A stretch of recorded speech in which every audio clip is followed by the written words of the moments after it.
तन विष की बेलरी, गुरु अमृत की खान, शीश दियो जो गुरु मिले तो भी सस्ता जान।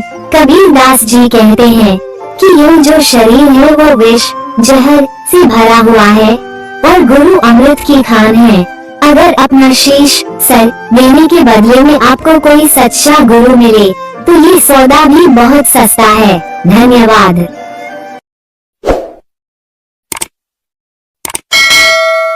बुरा जो देखन में चला, बुरा न मिलिया कोया, जो दिल खोजा आपना, मुझसे बुरा न कोया। कबीर दास जी कहते हैं कि जब मैं इस संसार में बुराई खोजने चला तो मुझे कोई बुरा न मिला। जब मैंने अपने मन में झांक कर देखा तो पाया कि मुझसे बुरा कोई नहीं है। धन्यवाद। जाति न पूछो साधु की, पूछ लीजिए ज्ञान, मूल करो तलवार का, पढ़ा रहन दो ज्ञान। कबीर दास जी कहते हैं कि सज्जन की जाति न पूछकर उसके ज्ञान को समझना चाहिए। तलवार का मूल्य होता है न कि उसकी मयान का, उसे ढकने वाले खोल का। धन्यवाद। कबीरा खड़ा बाजार में, मांगे सबकी खैर, न काहू से दोस्ती न काहू से बैर। इस संसार में आकर कबीर दास जी अपने जीवन में बस यही चाहते हैं कि सबका भला हो और संसार में यदि किसी से दोस्ती नहीं तो दुश्मनी भी न हो। धन्यवाद। गुरु गोविंद दो खड़े काको लागू पाए, बलिहारी गुरु आपने गोविंद दियो बताए। कबीर दास जी कहते हैं कि जब हमारे सामने गुरु और ईश्वर दोनों एक साथ खड़े हैं तो आप किसके चरण स्पर्श करेंगे। गुरु ने अपने ज्ञान के द्वारा हमें ईश्वर से मिलने का रास्ता बताया है, इसलिए गुरु की महिमा ईश्वर से भी ऊपर है। अतः हमें गुरु का चरण स्पर्श करना चाहिए। जिन खोजा तिन पाया, गहरे पानी पैठ, मैं बपुरा बूढ़न डरा, रहा किनारे बैठ।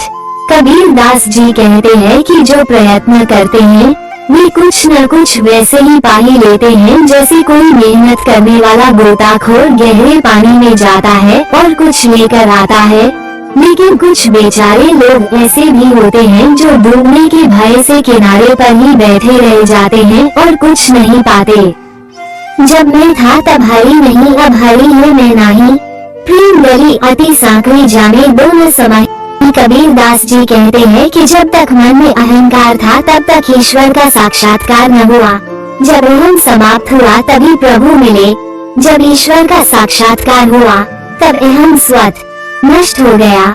ईश्वर की सत्ता का बोध तभी हुआ जब अहंकार गया। प्रेम में द्वैत भाव नहीं हो सकता। प्रेम की संकरी पतली गली में एक ही समा सकता है, अहम या परम।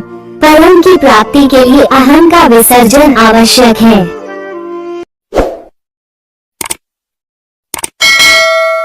पोथी पढ़ी पढ़ी जग मुआ, पंडित भया न कोया, ध्याय आखर प्रेम का, पढ़ी सो पंडित होए। कबीर दास जी कहते हैं कि बड़ी बड़ी पुस्तकें पढ़कर संसार में कितने ही लोग मृत्यु के द्वार पहुंच गए पर सभी विद्वान न हो सके।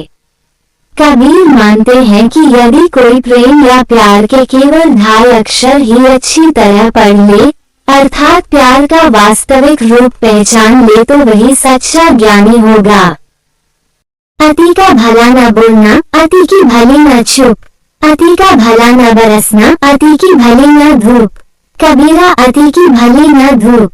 कबीर दास जी कहते हैं कि न तो अधिक बोलना अच्छा है, न ही जरूरत से ज्यादा चुप रहना ही ठीक है।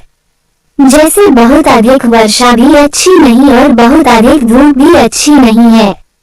धन्यवाद। साधु ऐसा चाहिए जैसा सूप सुभाए, सार सार को दही रहे, थूथा दही उड़ाए। कबीर दास जी कहते हैं कि इस संसार में ऐसे सज्जनों की जरूरत है जैसे अनाज साफ करने वाला सूप होता है, जो सार्थक को बचा लेंगे और निरर्थक को उड़ा देंगे।